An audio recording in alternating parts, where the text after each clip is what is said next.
resistance is an organic response to subjugation. And they forget that our region, our people, have a glorious and creative tradition that goes back over a century. Now they are going to kill us by law. Now they are legalizing the killing of us only because we are resisting their occupation. And that is going to be applied to every Palestinian that is going to be arrested for resisting the occupation.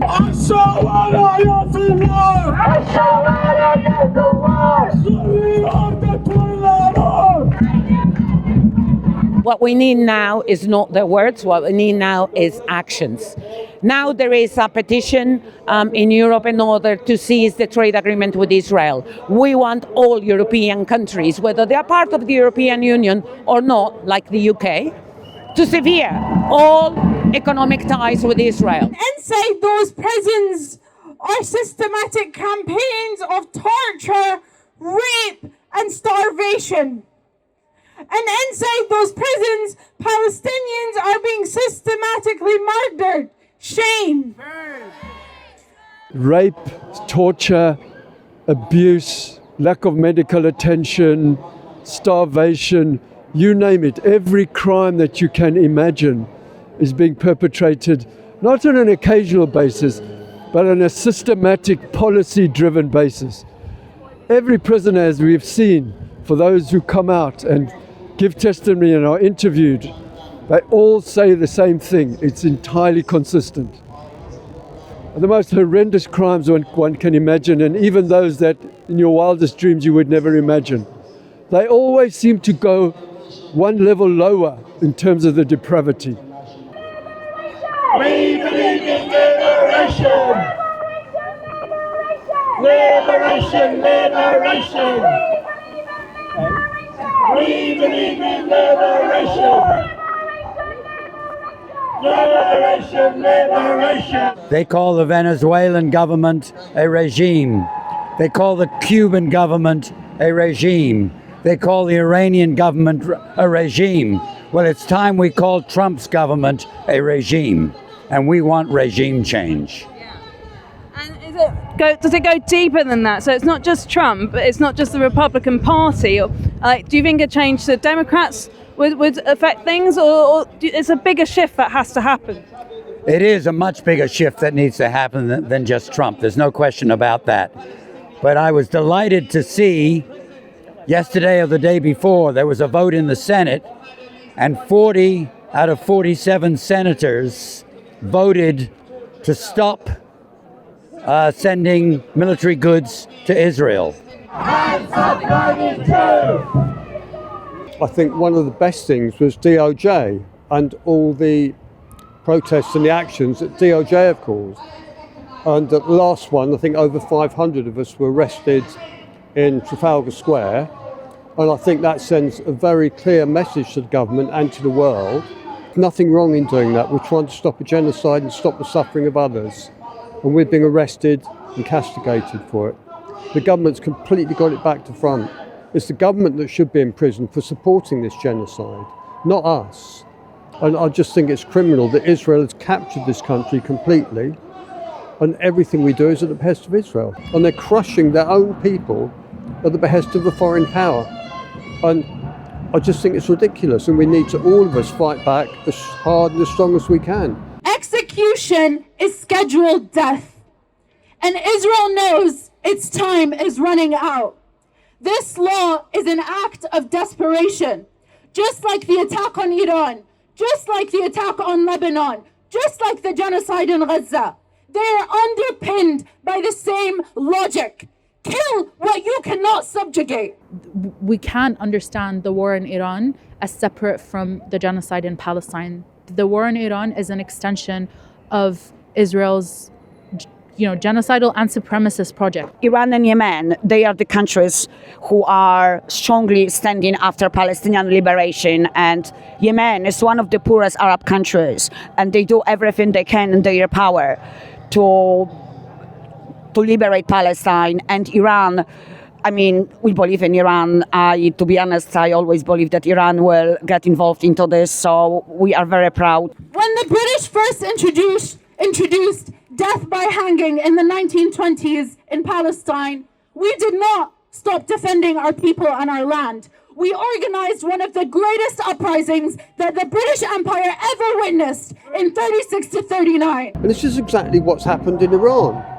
All this stuff about thousands of people being killed is simply because America has given thousands of weapons, rifles and God knows what, help and support to the Iranian, the people who support the king, and guided them and told them instructed them as to how to carry out revolution in Iran. Well, Trump admitted it himself, didn't he? Yeah, Trump even admitted it himself. Yeah. And it's very interesting because for 2 days when thousands of people were getting killed, it was all done by CIA. It was all countermanded and planned and organised and instructed by the CIA. And they were instructing them how to protest, how to shoot all the police. I think it was over 500 Iranian police were targeted and shot. And then what happened, Iran shut off its internet. And all of a sudden, this protest completely fell apart because they no longer had their CIA minders telling them how to do it and instructing them how to do it. Yeah. So it completely proves the point. This protest was masterminded by America, CIA and by Mossad. So I'm here with Yamina from Palestine Youth Movement. So we were just talking about where the movement can grow from here. Yeah. Would you like to share your thoughts? Yeah. So over the last couple of years, we've seen the Palestinian struggle really win the ideological fight against Zionism, anti-Zionism, and being supportive of the Palestinian struggle across not just Palestine, but even the region, like the struggle against Israeli occupation in Lebanon, the struggle against Israeli aggression on Iran. Like, people understand that Israel and Zionism is the ultimate destabilizing factor in the region, and that Israel is not just an enemy of Palestinians, but it's an enemy of like the masses of the region as a whole.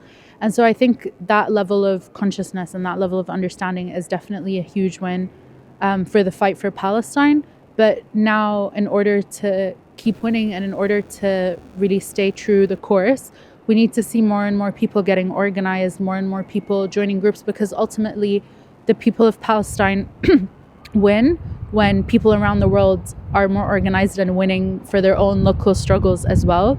And historically, we know, like, you know, from the days of the Palestinian Revolution, like in the 60s and 70s, and even to a certain extent in the 80s during the first Intifada, it was like the organized left in a lot of places in Europe that really was able to support the Palestinian struggle. And there's a really rich history of internationalism that still continues to this day, but doesn't necessarily take up the same character. And so I think that period is something that we need to look towards, but ultimately getting organized, because we need to be able to translate mass power into organized power. We know their names. Walid Khalid Abdullah was 17 years old. Before his arrest, he was an athlete.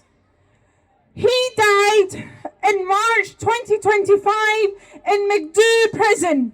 His body was reduced to no fat and no muscle mass. This was not a slow detention, it was deliberate starvation of a child. Shame. I found swathes of the left don't really understand Iran, and they have quite a negative perception. Obviously, there's a huge amount of propaganda that they've absorbed over many, many years. Yeah. I mean, that's where I feel I need to put my energy. Yeah. Do you feel that there's much scope for change there? I think that there is scope for change, because I generally try to be optimistic. Otherwise, why do we organize? But we can choose where we put I put our energy into. That's true. We can rebuild, or we can try to transform existing things. So. That's true. Yeah. That's true. I think that I do think that, like, for example, last year at the World Transformed in October in Manchester, which was a convening that brought together huge parts of the Palestine movement, the left, and even community and Muslim organizations to discuss, you know, the future of the Palestine movement, but also the future of like progressive groups in general in the left. And I think that there were some important, narrative and political interventions about the nature of imperialism in the region and the position of Britain within the global imperial order. And we can't understand the war in Iran as separate from the genocide in Palestine. The war in Iran is an extension of Israel's genocidal and supremacist project. Like, Israel at the beginning of the war said, we don't really care what happens. We don't care if there's regime change. We don't care if there's chaos. We don't care who comes next. What we want is a weak and destabilized Iran. They want to see the Balkanization of Iran. They want to see a divided and weak Iran, similar to what has been done to Syria and Iraq and Libya and so many countries in the region. And it's really important. It's actually our responsibility as people in Britain to understand that project, because ultimately it's financed by our taxpayer money, but it's also provided the political legitimacy and cover by our governments.